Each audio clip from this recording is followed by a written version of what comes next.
One is that patients could be sicker, and that's why they have a family caregiver. So naturally, you'd be more likely to reach out for a person for support, whether it's your spouse or your children, or maybe even a parent, to be a caregiver if you're sicker.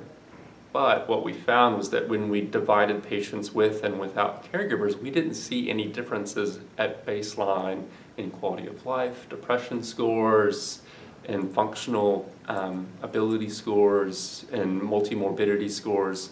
So based on the data that we collected about a person's health, we didn't see any differences, including advanced cancer diagnosis. There didn't seem to be any differences in the type of diagnoses that people had. So we don't really have data to support that possibility. But it could be that there are some indicators of sickness that we didn't collect that may be a proxy for having a caregiver.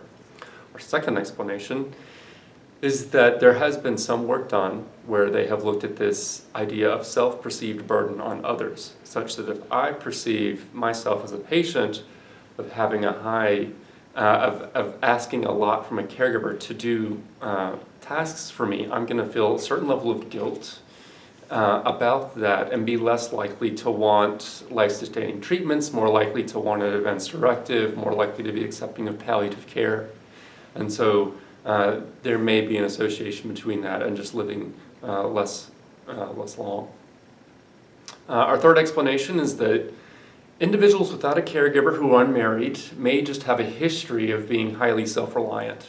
They just may be very used to doing things on their own, more likely to reach out for professional assistance when they need it.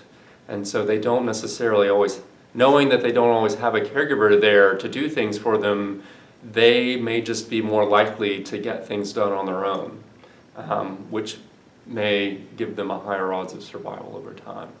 Our fourth explanation is kind of the third variable problem, if you will.